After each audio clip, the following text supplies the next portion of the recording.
Welcome back to the Elevate Your Running podcast. This is Coach Sara, and I'm here today with Meghan Howard, 252 marathoner. Meghan's been on the podcast before. You might remember her when we talked about her Tokyo journey to running sub or right over 252. It was like 252.12, I want to say. And it was an incredible experience. Meghan is going to be running Chicago this fall. Welcome back to the podcast, Meghan. Thanks so much. Yeah, no, I'm so excited to be here. I know we were gabbing quite a bit before this because we have that problem, but which is a good problem to have. But yeah, no, I'm so excited. This will be my third year back at Chicago. And obviously, I'm excited that you're going to be there too. So that will be very cool to connect there. But I'm excited. And we're honestly, the taper is going to hit. And next thing you know, we'll be on our flight out. And it's kind of crazy to think about, but I'm excited. It should be really good. Absolutely. It's really, really crazy to think about. My coach has the next few weeks kind of lined up. She will be tweaking things as she needs to, but I think that also makes it a little bit shorter when you're like, whoa, I have like 2 weeks of training. There's only 6.5 weeks at the time that we're recording this. There's not a whole lot left. And that does kind of, I guess there's a little bit of feelings that kind of creep into that because I love marathon training. I could probably just do it year round. I love it so much. Sure. But, it's also part of like racing is the taper and getting there and celebrating the day with your race. Chicago for the third time. Why Chicago? Honestly, I love Chicago so much. I love the city so much. It's such a great city to go to. I tell people that all the time. I'm like, if you have not been to Chicago, you need to go visit Chicago. And everyone has this idea that your favorite race is the race that you have some major PR at. My first year in Chicago was what we talked about last time. It was the worst experience of my life. I was running. I was done. I was injured. It was terrible. And then when I went back in 2024, that was when I got my sub 3-hour marathon for the first time. And everything kind of turned around for me. I was healthy. I was ready to go. And so it's kind of this sweet spot marathon where I started off hating it and then I kind of grew to love it again. And then my love with the city, and it has become for sure, I would say probably my favorite marathon I've ever done, to be honest. Yeah. I know, like I've done Boston, I know Tokyo was a huge PR, but I just love the race so much. And I tell people you have to go because there are people hanging out of the windows. There are people on the bridges. There are people everywhere. And I personally found there wasn't any dead zone where there weren't fans. It was incredible. It's so hyped up all the time. And I love the course too. And I love that you start and kind of finish pretty much at the same spot. Everything, your bags are where it is. It's very well organized. So it's definitely one of my favorites. And then just to go visit that city, it's the cherry on top. So I'm heading back for the third year. Even last year, skipping it, I can tell you I had the biggest FOMO watching people race. I was like, oh, that means I was supposed to be there. But obviously I had other plans being in Berlin. But yeah, so I'm very excited to be headed back. Absolutely. I mean, we have talked about this a few times about how similar we are and we get along really well. We can just like talk for hours. So this is also my third Chicago. And I feel the exact same way that you feel about the city, about the course, about the organization. Like, doesn't feel like a major when you're at the expo and you're picking up the bib because everything is so dialed. Yeah. Do such an excellent job with the organization of, the pre-race festivities and different things going on. But then once you're actually in the race, you very much understand that you are with 54,000 other runners or 55,000 other runners, and there's over 1 million spectators. And I also agree, there are no dead zones on this course. I know people talk about like the 21, 22, maybe the 21, 22. I haven't experienced that. At least last year, there were still people hanging out there. It was also a good spectating year. It was also a good year race. So it was kind of in everyone's favor. But the course, the city, the spectators bring me so much joy that I just have a smile plastered on my face the whole time. And I think anytime you can race that way while you're still kind of focused on what you're doing, you're going to get probably the best outcome of the day, hands down, versus like, being anxious or nervous or any of those other things. So Chicago's amazing. I would totally move there. If I ever moved away from Colorado, I'm like, Yeah, I say that all the time too. So this is another one where we're so much the same. I'm like, if there's one other place I would move, it would for sure be Chicago. For 100%, sure. Yeah. 100%. Yeah, it's so great. Okay, so we last spoke to you. You had come off of this amazing build towards Tokyo. You were running on the treadmill basically every day because you live in Canada and the winter weather was insane this winter in Canada. And you did most of your miles on the treadmill, which is like, I think a really big kudos to you because after a while that can get a little bit mundane. Yeah. But two, I think it's also a really good reminder that like treadmill miles count because you ran 252 in Tokyo, which was a huge PR, like 8 minutes. It was about 7 minutes of a PR and we weren't even going for that. Like we were going for 255 on a good day, 257 if the day's kind of unraveling a little bit. Because it was supposed to get a little bit warmer towards the afternoon. So we're like, oh, well, like we'll put that into play, make sure that we have that in mind. And you had a day, girl. You had a day. And I'm not naive to the fact that not every race is going to be that way. I can feel the same that I did for Tokyo, for Chicago, for any of my races moving forward. And it very well may not be that way. But my goodness, when it goes your way, I was smiling, I was high-fiving people out on the course, and I'm like, what? Normally you'd be stressed and freaking out, but I was checking my watch and being like, what do you mean I'm going that fast? I genuinely couldn't believe it because the splits were there, but it was also how good I felt in terms of I think I even spoke about this last time we had the podcast, was I'm infamous for hitting a wall. Always. In all of my marathons, I've always eventually hit a wall. And in Tokyo, there was no wall. I felt fantastic all the way to the end. Every mile I just felt like I was just kind of floating, to be honest. And a lot of that had to do with how well I prepped. Not only during the week or two leading up to the race and the day before with carb loading, all that stuff, and obviously during the race, but even during training my body to take gels while I'm training on those longer runs to make sure that if I know I have a 30K or a 25K run one day, that the night before I'm going to eat a little bit heavier with my carbs just to make sure that I'm ready to go. And the old me never thought about it that way. I was always like, oh, I've probably got enough carbs today. I should be fine. Or oh, do I really need to fuel while I'm running? Maybe not. I think I'll be fine. And that was the biggest game changer for me. And so, yeah, Tokyo was crazy.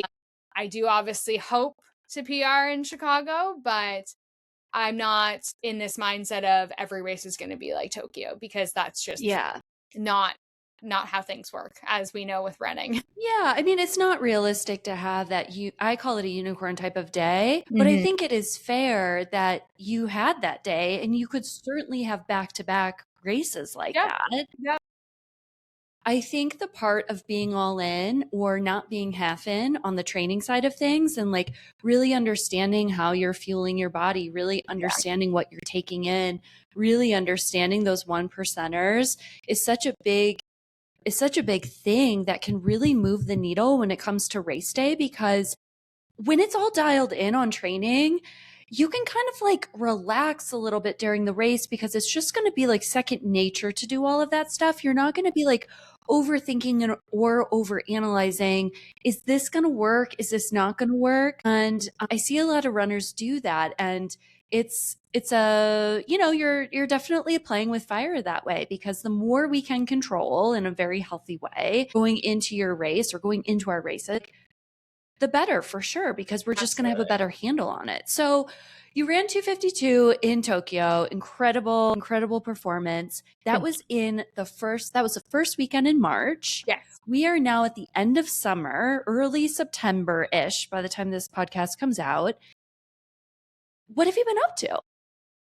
To be honest, pretty much the same stuff. So yeah, honestly, not much has changed. I'm kind of like what we were talking about before we started recording was I'm kind of never really out of marathon training, which, I mean, some people might see that as a quote unquote problem, but I do take the downtime after a race. So my coach, he obviously gives me the full week off, and he means I don't want you doing anything. I don't even want you on the treadmill doing walks or, you know what I mean? Anything like that. So I did take the week off, but I was back to work the next day after I landed. So I left Tokyo on the Sunday, but with how the time worked out, I ended up arriving back home on the Sunday as well. So I was home on Sunday and I was back to work on Monday. And I mean, some of my students, they know my craziness and what I enjoy doing with all these races and these runs. So they had known that I had went to Tokyo. So honestly, just right back to work with them.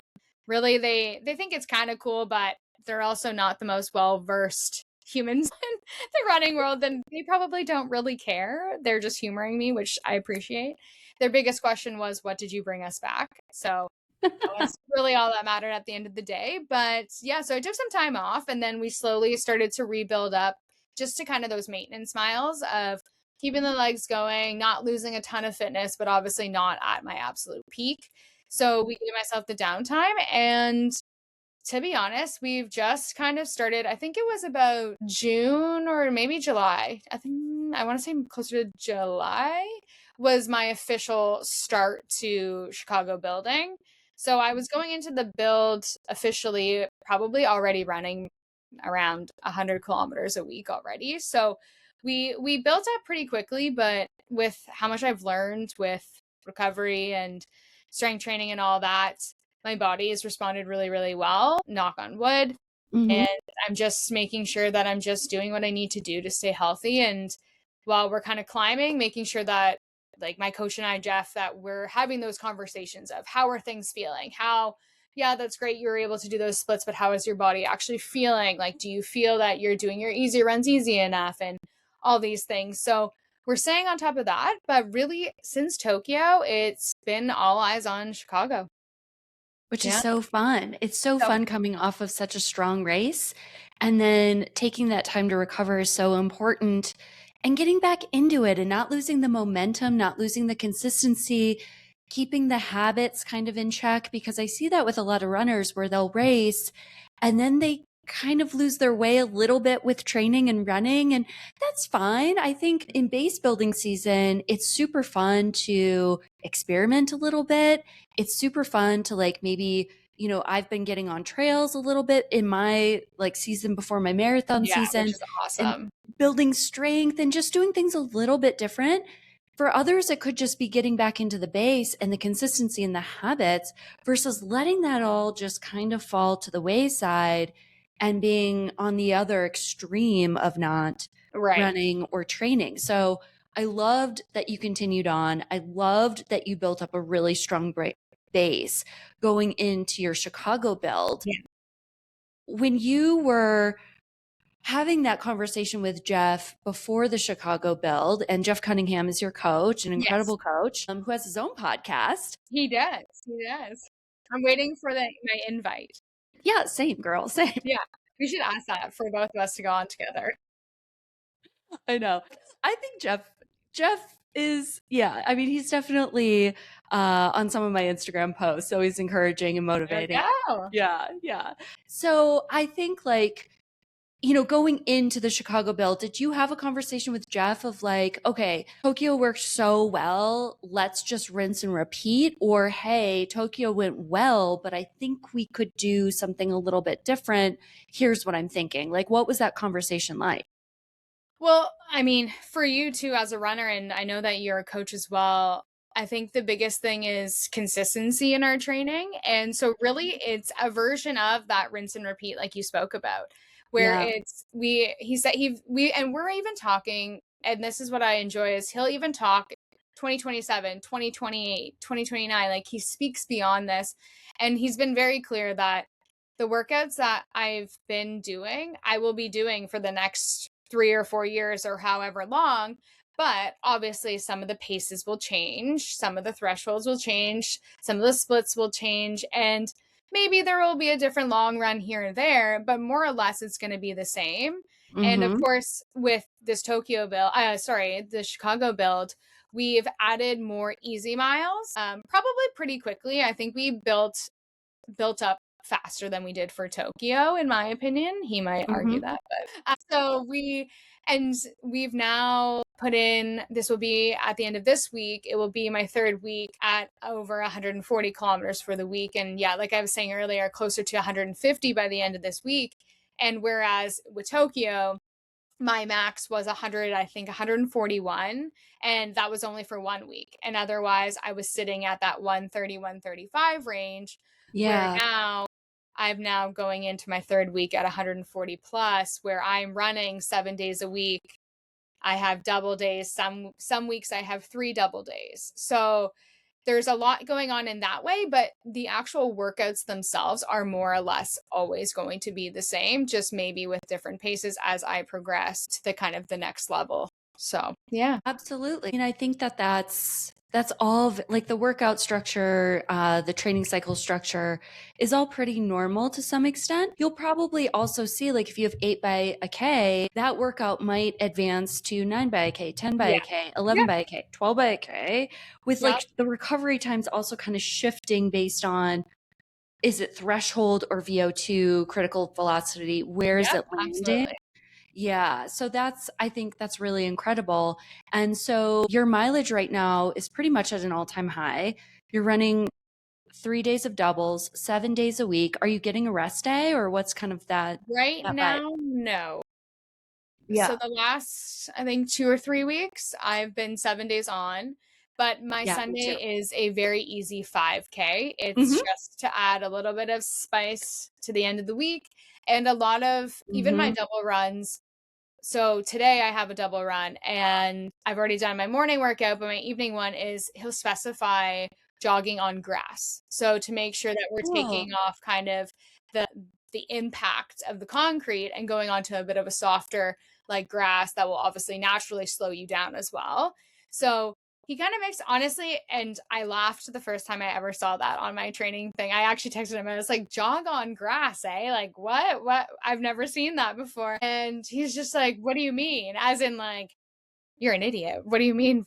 I jog on grass, jog on grass. So I jogged on grass, and but I just found it funny. But then when you think about it, I was like, now I see the intention behind it. And I mean, that's why I pay him to coach me, and I don't coach myself anymore, is because I never would have put that together. So just little things like that, little tweaks. But yeah, like, more or less it's all the same stuff, just a little bit different, a little bit faster, a little less recovery here and there. But as a whole, it's pretty close to what I was doing for Tokyo, but we've ramped it up just a little bit. Yeah, I mean, the mileage has definitely increased, which is, at the end of the day, sometimes that's all you need to produce something stronger on marathon day, is just having that higher mileage. For Americans, that's like 86 to like 90-ish miles a week, which is a lot. It's a lot of volume, but your body can handle it. Your mind's handling it. Yeah. Which is really, like, so inspiring. Thank you. Recently I'd ran 86 miles over 7 days. Wow. Because my long run got shifted to a Sunday. My Saturday run got bumped up because I was hosting a group run for my own team. And so I was like, right, okay. So, like, things are just going to feel a little bit different this week because I get 1 day in between each quality session and I don't get that second day or whatever.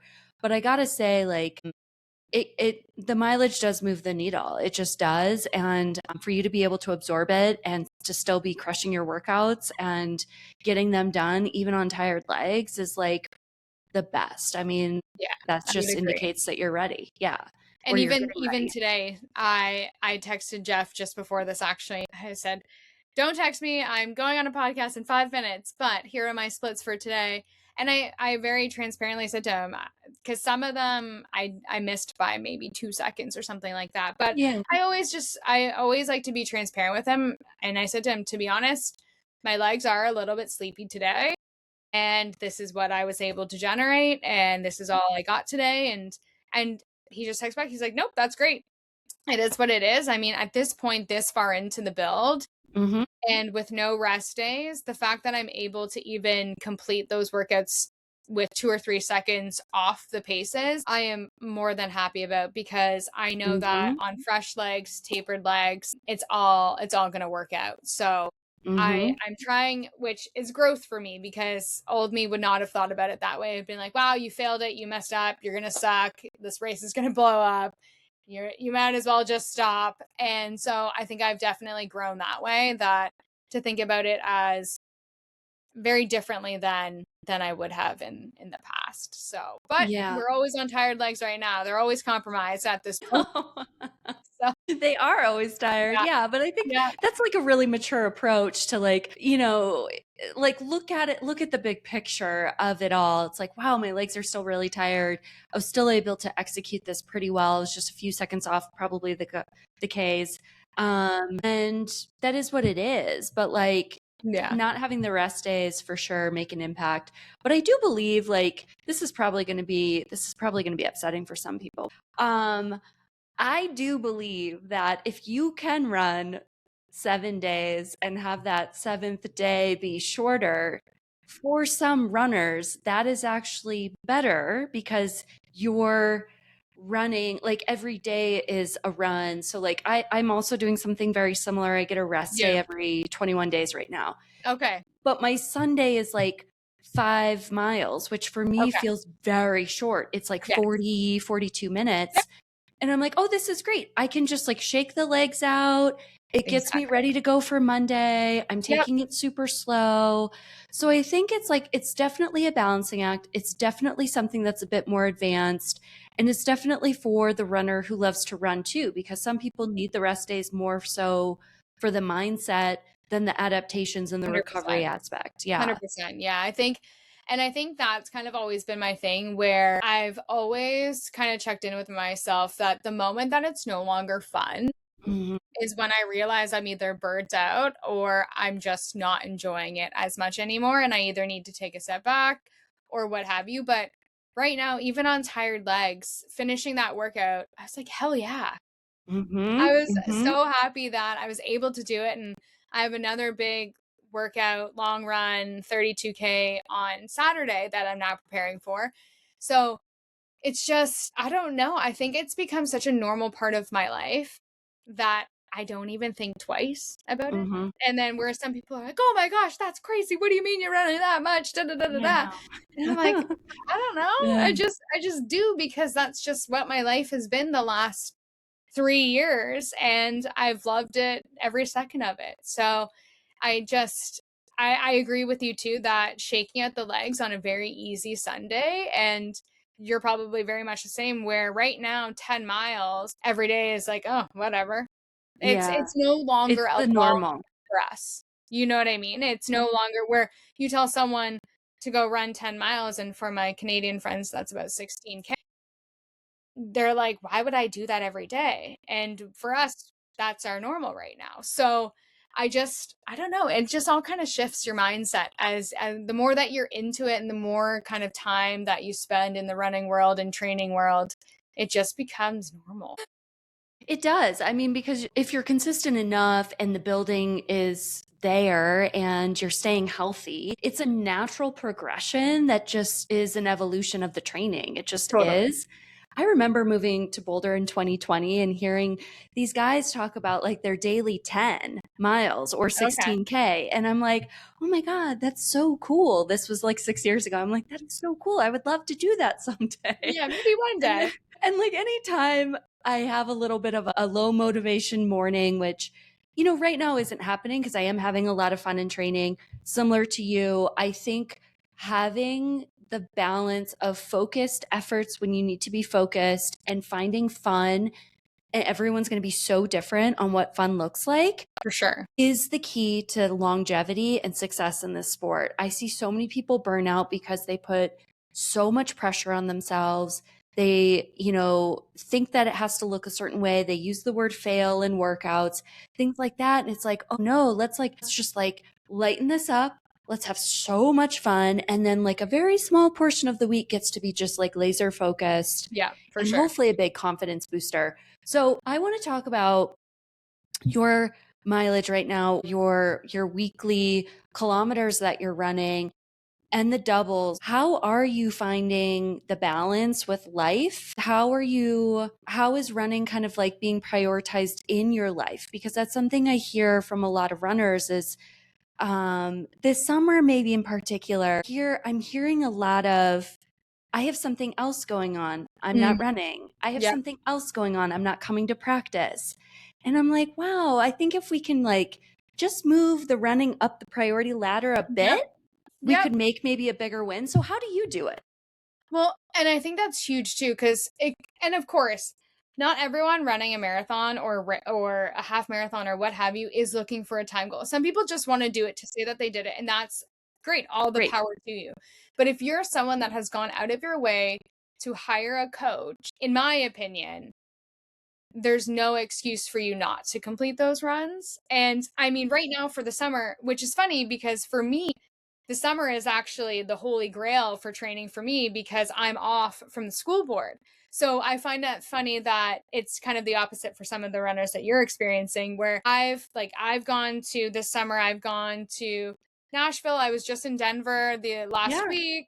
I've gone to Arizona. I've gone to Las Vegas. And this is all in the past 2 months. And I have not missed a single workout, easy run, nothing, because priority, sure, I would love to have some fun and I like to enjoy my summer, but I've also committed to something by committing to Chicago. And also, not to say that these people don't love running, but when I don't run in a day, people notice. People notice. I literally, my one friend goes, how long did you run today? It wasn't long enough, clearly, because I either have so much energy or I'm acting like a lunatic or whatever, right? So I think it kind of comes down to like, if you want it bad enough, you'll always find the time.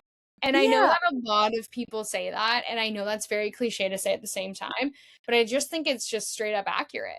It's just being transparent about if you want to hit a goal and you are wondering, hey, why did I not hit that 3:20 marathon that we were training for? Oh, well, you didn't come to this practice, or remember that one week where you missed 2 or 3 runs.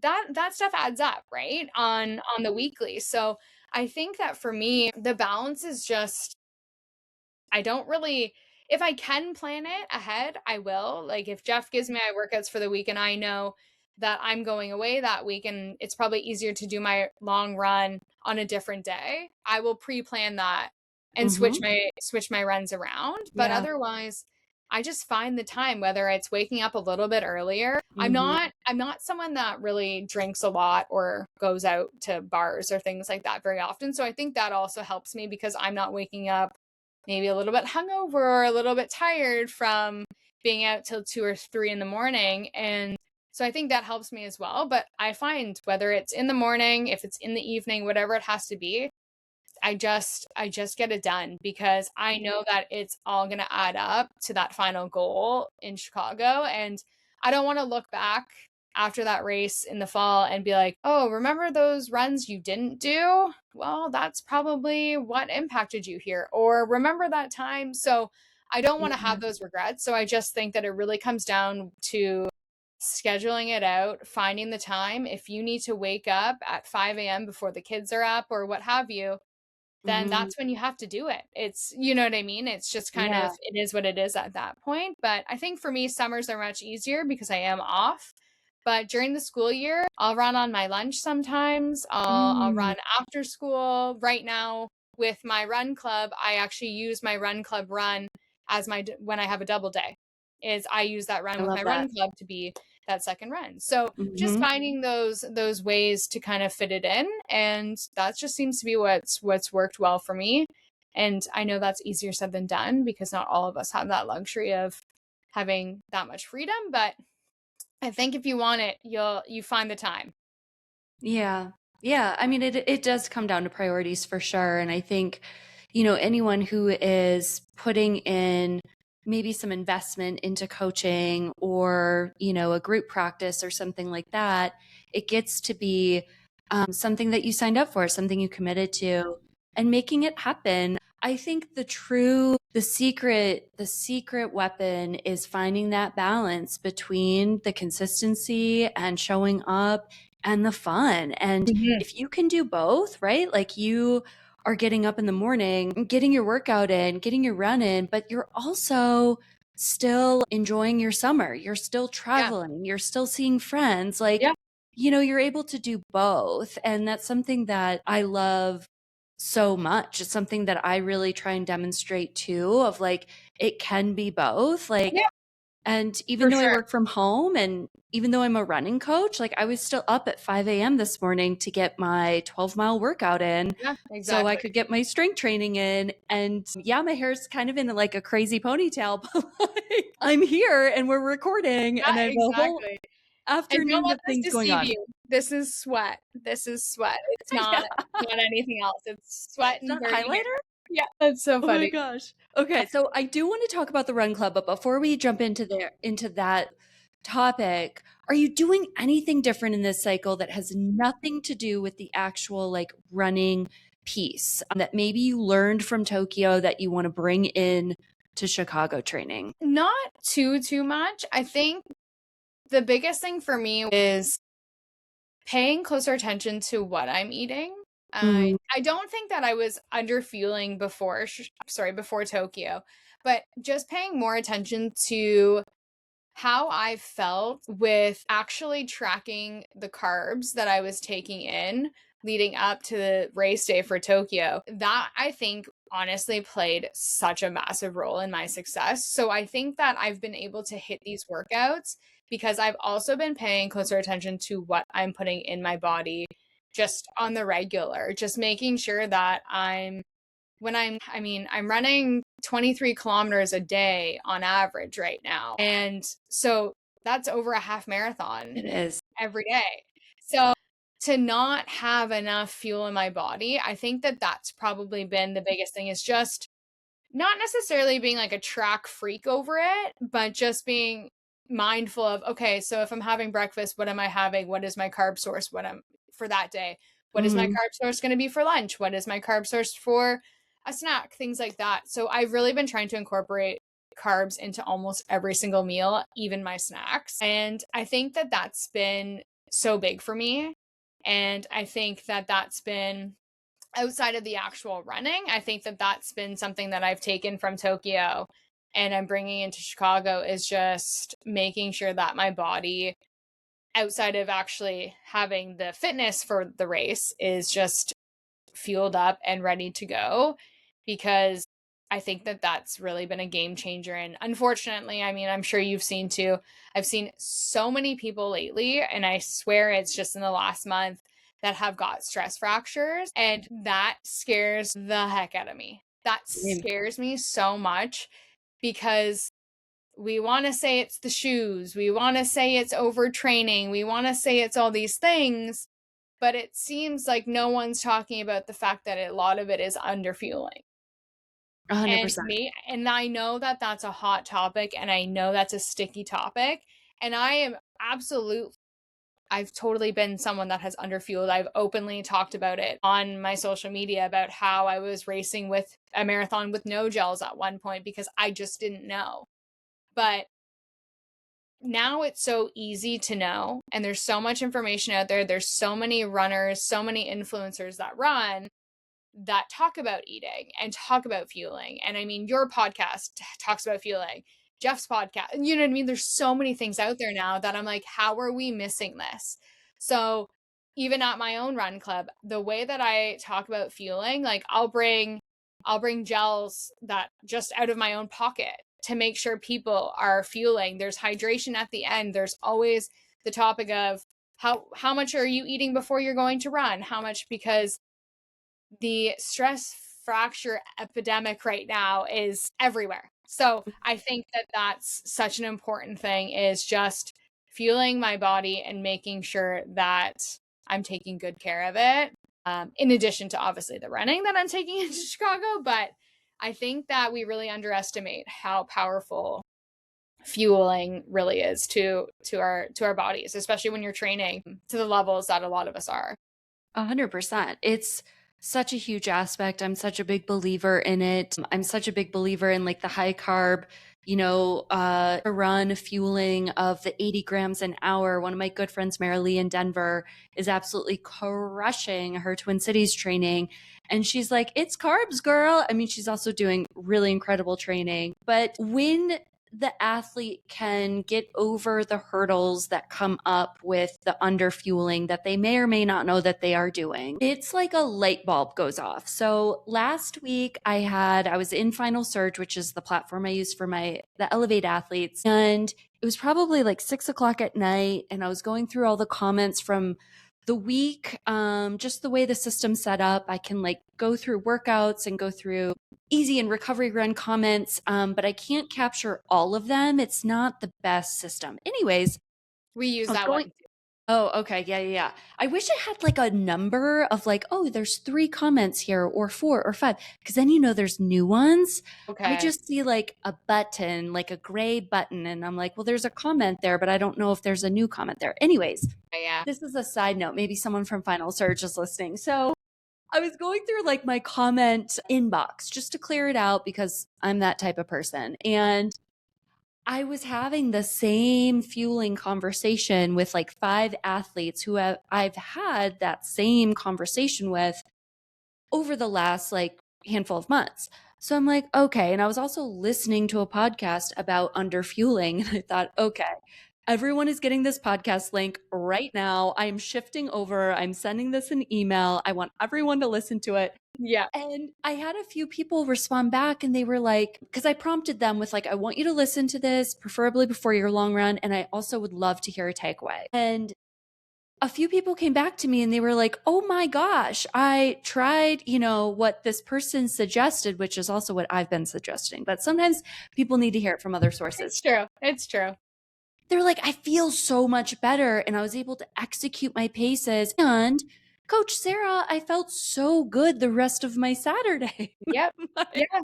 Yep. You're like, you can hear the light bulb go off. Yes. And it's like, it's not rocket science, but it's just.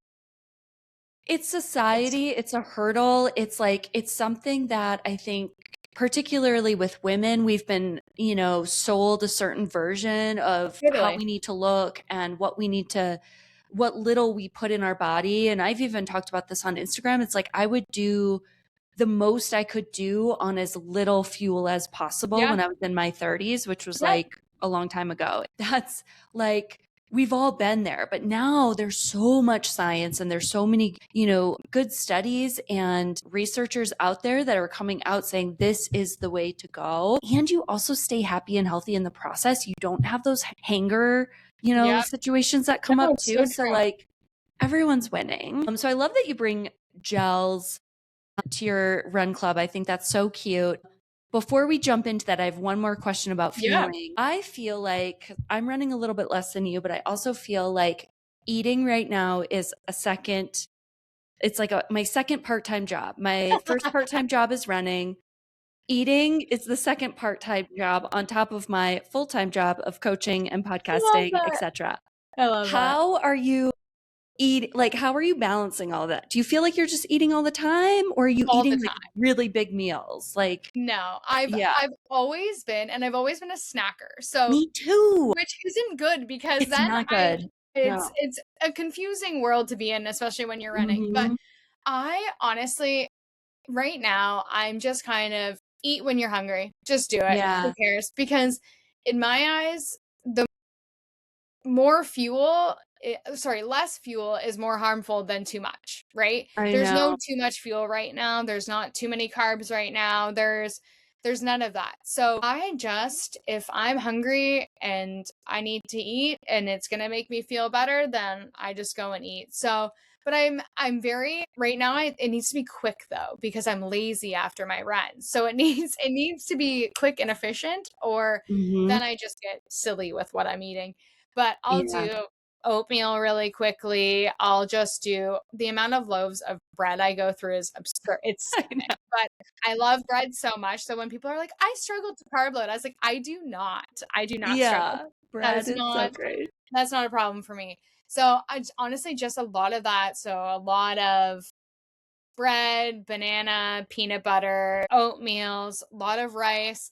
And I know it's not good for you to do microwave white rice, but I'll get those kind of single serve microwavable rice, throw it in the microwave, eat it. It's simple and it's easy. And to be honest, and this might just be my own thoughts, but in Tokyo, that was my main carb source leading up to the race the week before. And I ate so many rice balls. Oh my God, the rice balls are fantastic in Tokyo. And from 7-Eleven of all places. And I ate them like crazy. So now it's like my go-to carb source because I was like, maybe it's the magic. Maybe it's the magic. It could be. So just honestly, I'm just in the mode of when you're hungry, just eat, because you're so deep into this that you can't be over-carbed right now, to be honest. So yeah, no, but it is a tough balance because then you got snacks in every pocket. You have snacks, I know. snacks in your car. There's sometimes when I'm going to drive to start my run where like, oh, I'm feeling a little hungry and I'll go and get an English muffin from McDonald's or whatever and just eat it in my car before. And I'm like, well, 100%. it works. Yeah. It works. For sure. I'm loving the SIS Beta Recovery Fuel like protein drink. It's so good. It tastes so good, and it has like protein, carbohydrates, and sugars in it, so it just helps replenish. It's really great for after like a hard workout. I don't know if we have those in Canada. Maybe not. Yeah. Maybe not. Yeah, because SIS is Science and Sport. Yep. They have gels. Do you have the gels in Canada? I've tried some of their gels before. They're a little more difficult to find. I think they've become a little bit more at some of our shops, but not as much. I do, and this is totally not like no affiliation, but I do love the BPN ones. Yeah. Those ones I used in Tokyo, and just because sometimes I was a big Morton gal, and then in Berlin, I don't know what happened. I think I just got what the cool kids call it, the ick in Berlin, where I skipped 2 of my gels because I physically could not fathom the thought of eating one. And so now I even just having them I have a box where I keep all my gels, and even just looking at them, I'm like, can't do it. So I'm onto the BPN ones, which are honestly, they are fantastic and they have a really good sodium ratio. So, which I try because I'm a little bit of a sweatier runner. So anywhere I can get a little bit, because some of them aren't great with the sodium. Correct. So, and again, I try to have less things on me when I'm racing if I can. Like, I don't love to have like chew tablets, electrolyte tablets, and this and gels and that on me. I just want the simplicity of more or less all of it is just in a gel that I can quickly get down and be on. 100%. Yeah, it's super smart. Yeah, Never Second has some gels that have sodium too. Oh, the packaging I found is difficult to open when you are sweaty. Okay. I had like an incident on a run where I like couldn't get the gels open. So I was running with my friend Emily, and so she was like tearing them open every time. And we're like, this packaging isn't really that great. So maybe this isn't a good recommendation. But one of the things that I love to do when I am racing, and sometimes I'll do this in the long run too, and this is for anyone listening, is I rotate my gels. So I will take a brand like SIS Beta Gel, every other gel, and then I'll supplement the gel in between with something different. That could be like a precision calf. It could be a sodium gel. I really love the carbs gels, like things like that. And that helps kind of break it up so you're not getting the ick. Yeah. Because I've been there, done that. And it's like not it when you're at mile 18 or the 30K or whatever. And you're just like, I don't want to take another gel, but I kind of have to. Talking about it right now makes me wanna. Yeah. And I haven't. I mean, maybe I'm better about it now if I took one, because I love Morton gels. I think they're such a fantastic gel. The consistency is great. It goes. They're gonna be at Chicago. Yeah. And I know they're always at all the things, and I'm like, no. But so I do love them. I should give them a go to see if my ick has gone away yet, because it's been almost a full year since I've last had them. But I did find those were the gels, and the BPM ones I have now are kind of the only ones that I really feel you know what I mean, that extra kick I feel when I'm like, oh, that's digested, we're ready to go, we're ready to push a little bit more. But there's so many out there now. But again, it's all about trial and error of what suits you and what your stomach can handle. I know some people absolutely despise certain gels because their stomach just goes crazy. And I have a very sensitive stomach. So when I find what works for me, I like to kind of stick to it as much as I can. But I'm always looking for new things, though. Always. Yeah. I mean, it's super important to lean into with anything running, race related, like what's going to make you feel confident. Shoes, race kit, gels. Totally. You need it all to feel confident. And it may look exactly like the person next to you in the corral. It may not. And that's okay. As long as you can lean into it and be like, I know this works for me. Yeah. Fantastic. Exactly. For sure. Okay, I want to transition over to the Day Drifters Run Club because it's the run club that you started. This year?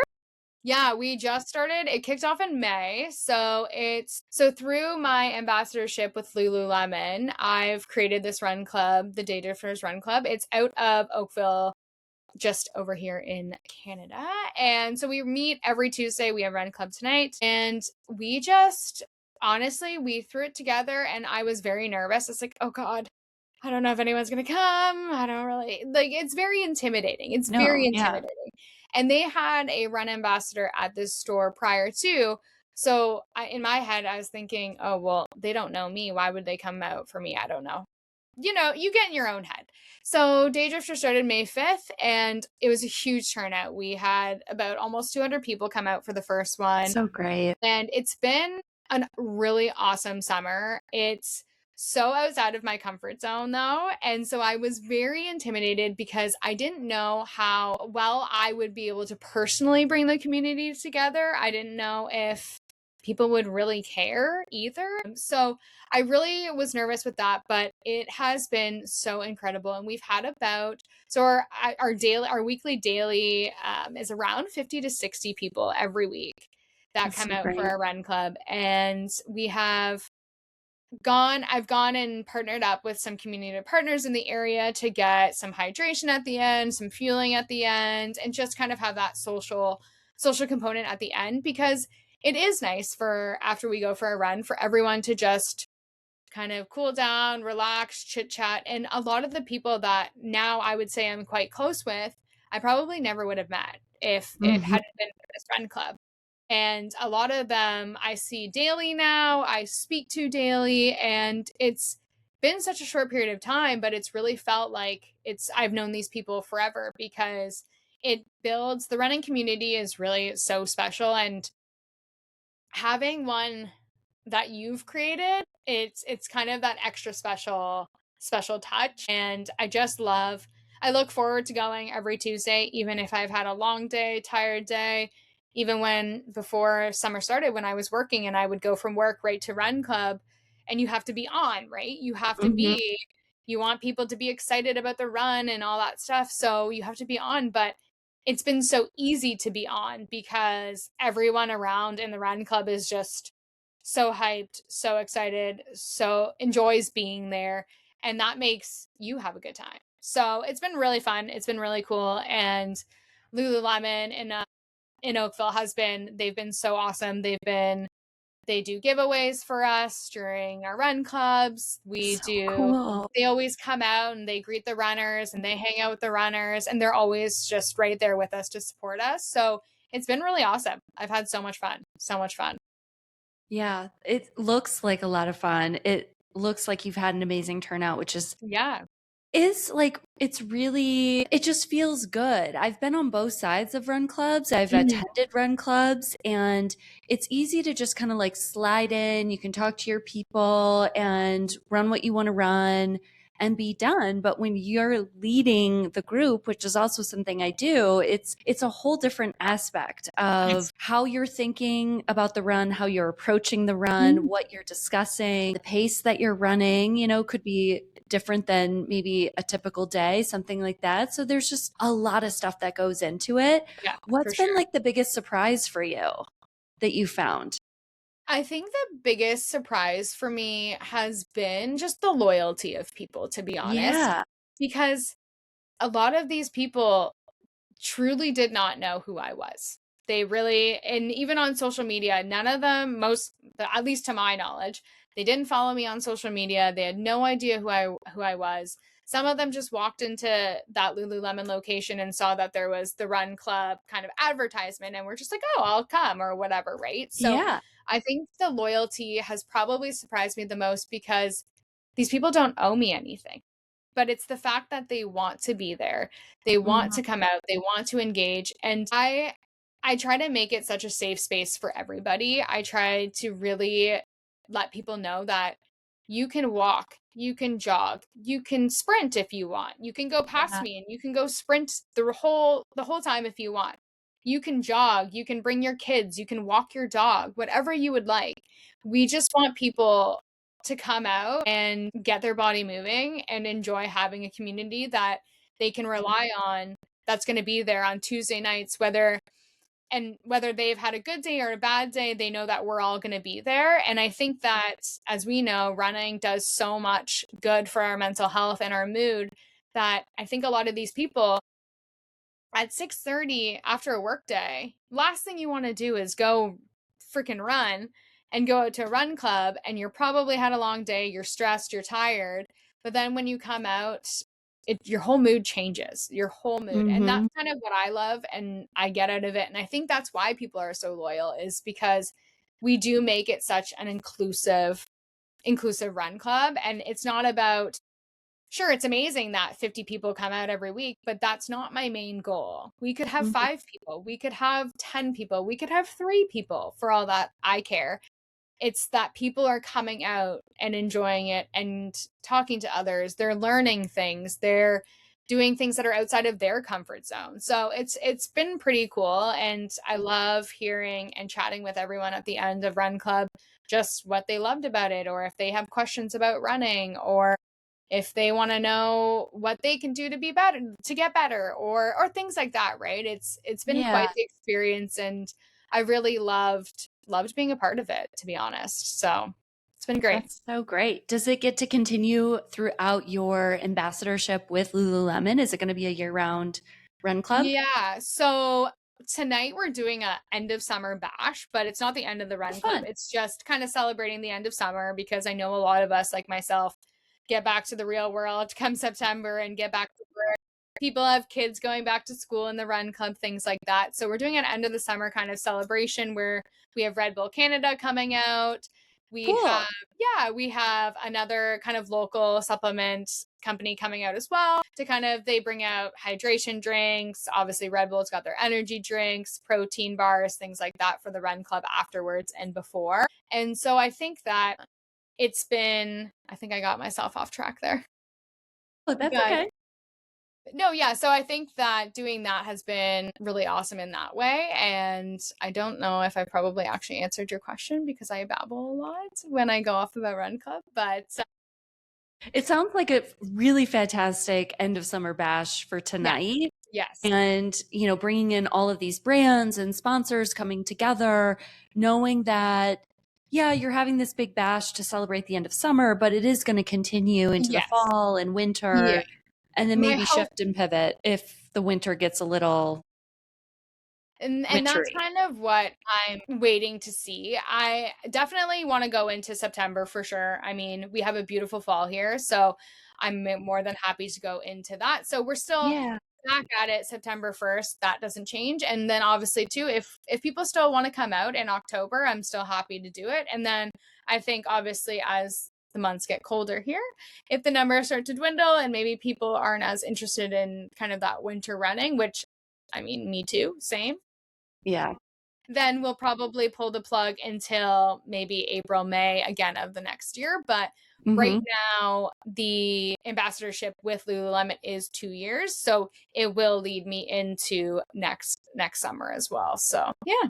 Which is so cool. I love that you have this experience, that you get to have, partnership with Lululemon. They're such an amazing company and they do so many great things. I feel like for the running community, and they really show up and they're all in, and they want everyone to have a really great, not just running experience, but also clothing experience, right? And having like comfortable clothes to run in.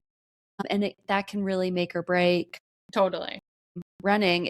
I love their running stuff. I always have. I wore it way before everyone else did. And like it's just so good.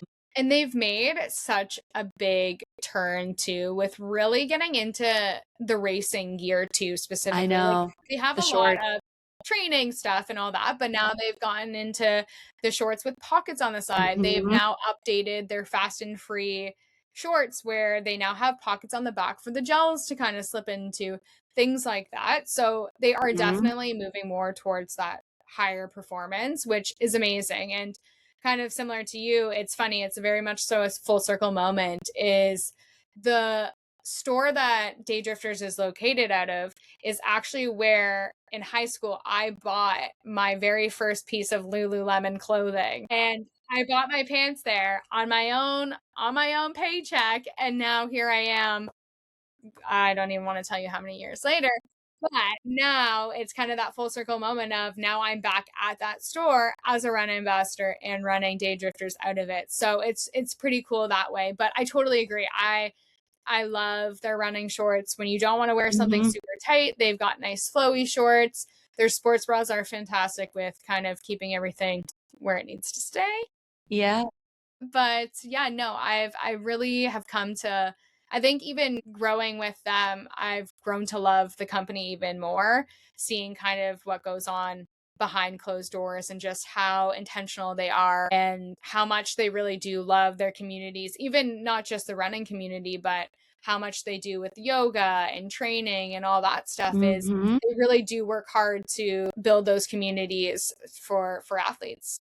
Absolutely. Yeah. I mean, in Boulder, obviously they're in the running scene. They are the head sponsor for the Boulderthon race, which is so fun. Cool. Are you coming out for that by chance or no? Okay. No, I wasn't sure like how everything worked. It's so close to Chicago that it's not great, for travel or anything like that, but it's going to be such a cool experience. You get a Lululemon finisher shirt. That's cool. And they're just such a big part of the community, not just in the running space, but in the hiking space here and the yoga space here. Yeah, their clothes for sure, super comfortable, dry wicking, kind of just feel comfortable while running. Totally. I loved our conversation for today. Me too. I always do. I know. You're such a gem. I really, really appreciate you. I have one question before we sign off for today. Now, if people don't know this, you are the runner that got to run with Harry Styles at Berlin for over half of the race, right? Just under before half. Taken out. And we were talking about, before we signed on to record, I asked you, well, do you think he's going to be at Chicago? Because apparently his tour schedule has an opening where he could potentially fit it in if he wanted to. What are your thoughts on that? Do you think we'll see him there? I mean, I would love to get to run with him again. One more time, one more go around. I would love that. And maybe he can get me into London. But I don't think he'll be there. Okay. I'm holding hope that he is. I don't think he's had enough time to train. I know. I just hope he's naturally in sub-3 marathon shape. And then I'm just naturally just running with him. Of course. Because that's just totally normal for all of us. But hey, if that man can just go, hey, I'm going sub-3, all the power to you. But you never know. It's true. You really don't. And kind of like what we were saying, it's Harry Styles. He could get a bib with 1 hour before the start line goes. 100%. Yeah. So, you never know. But I think that he probably, with the tour, hasn't had a ton of time to train, because there was the shows in London, he had back-to-back days for I don't even know how many. But I don't know. I'm wondering too, maybe there's chance of him sticking around for New York though, because I know he has a final show at Madison Square Gardens on October 31st, and New York City is, I think, the 4th or 3rd or something. I think it's the 1st. Is it? Year. It's the next morning. So maybe not. Maybe never not. Know. That tour life is a whole different life, right? Yeah, they have the adrenaline, and you never know. I mean, I feel all the running around on stage that he's been doing could be potentially really great threshold work. Yeah, no, I know. I've seen some of the videos. I'm like, man, he is full on. He's moving. Yeah. But I think eventually he will do at least the 6, because he's now done 2 of them. And I think that his goal would be to do all of them, but I would be very surprised if we saw him in Chicago. Yeah. Okay. Yeah. Well, I hope I get to see you in Chicago. I know, me too. We'll figure that out. Yeah, we definitely have to meet up. 100%. Maybe we can eat rice balls or something the night before. I do love a good sushi the night before a race. I mean, I guess I'm easy to please. Is 7-Eleven rice balls, and that's it. A cheap date. It'll be great. Well, I'm so excited for you. I'm rooting for you. It's going to be amazing. Thank you so much for your time today. Yeah, I mean, is there anything else that we didn't talk about that you want to talk about for today? Honestly, no. I'm really excited, and I'm so excited to watch you in Chicago too. That's going to be so exciting. I think you're going to be amazing. I've been watching your training like a weirdo, but I think it's going to be so awesome. And I think you're going to kill it, and it's going to be so fun to be able to run on the same road with you. So I'm excited for it. Yeah, it'll be super great. Well, thank you so much for your time today, and I'll see everyone again next time. See ya.